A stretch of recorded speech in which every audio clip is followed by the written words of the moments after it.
आज हम बात करेंगे आपसे एपिडेमिक डिसीज एक्ट 1897 की। ये एक्ट क्या है, इसका प्रावधान क्या है और ये क्यों लाया गया था।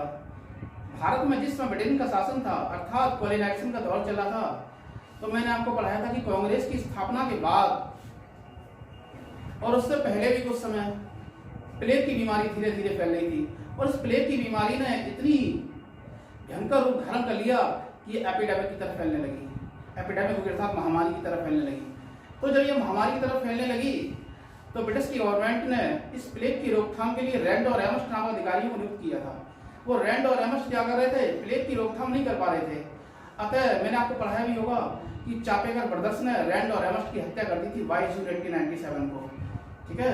लेकिन उसी समय ये एक्ट आया था 1897 में।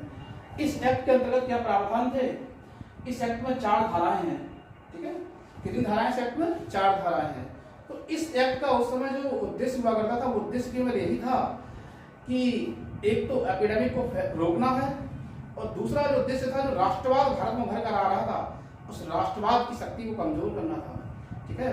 तो ये एक्ट क्या था इसके बारे में मैं आपको बता रहा हूँ। इसके अंतर्गत 4 सेक्शन है। हमारे एग्जाम पूछेगा कितने सेक्शन है, इसमें 4 सेक्शन, अभी सबसे छोटा एक्ट है, ठीक है। इस सेक्शन की, इस एक्ट की धारा 2A में क्या प्रावधान दिया गया है।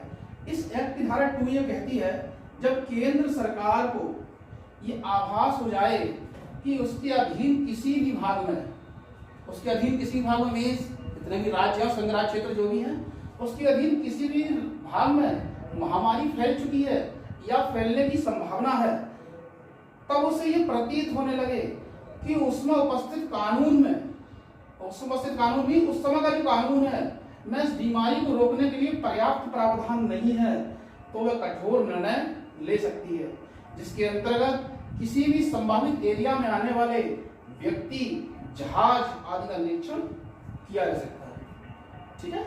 तो व्यक्ति और जहाज आदि का निरीक्षण किया जा सकता है। वो केंद्र सरकार के अंतर्गत वो धारा कौन सी है, इसके अंतर्गत धारा 2A। अब मैं आपसे बात करूंगा धारा 2B।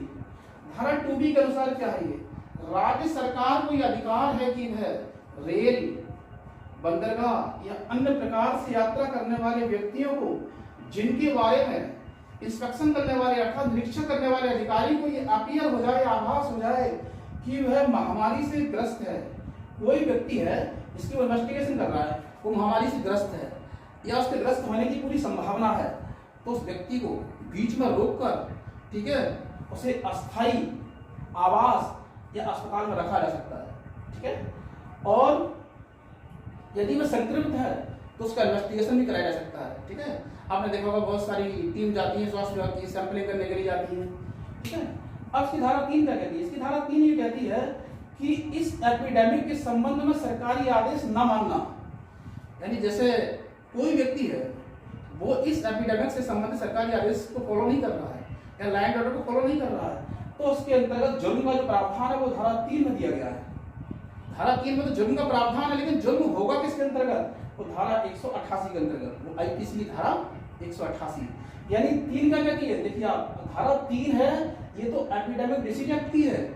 धारा 3 ये कहती है एपिडेमिक डिसीज एक्ट की कि वो महामारी के संबंध में सरकारी आदेश ना मानेगा व्यक्ति, ठीक है, तो वो दंडनीय होगा। तो किस धारा के अंतर्गत, 188 के अंतर्गत, ठीक है। 188 की बात करूंगा आपसे आगे। अब है धारा 4। धारा 4 ये कहती है जो सरकारी अधिकारी एक्ट को लागू करने में इन्वॉल्व होंगे उन्हें प्रोटेक्शन दिया जाएगा, ठीक है। ऐसे बहुत सारे अधिकारी हैं आप देख रहे हैं, ठीक है, लागू है और अधिकारी इसमें इन्वॉल्व है। अधिकारी जब इन्वॉल्व है तो उनको लीगल प्रोटेक्शन दिया जाएगा। वो धारा क्या कहती है, 4 धारा कहती है। तो यहाँ से क्वेश्चन हमारा पहले तो ये पूछेगा आपसे, एपिडेमिक डिसीज एक्ट कब लाया गया था, ठीक है, 1897 में लाया गया था, पहला क्वेश्चन। दूसरा क्वेश्चन पूछेगा इस सेक्शन में कितनी धाराएं हैं, सॉरी इस एक्ट के अंदर कितनी धाराएं हैं, 4 धाराएं हैं। ये पूछेगा 2A क्या कहती है और 2B वेरी वेरी इंपॉर्टेंट है, ठीक है, कई बार आ चुकी है, सॉरी आने की संभावना है इसकी, ठीक है।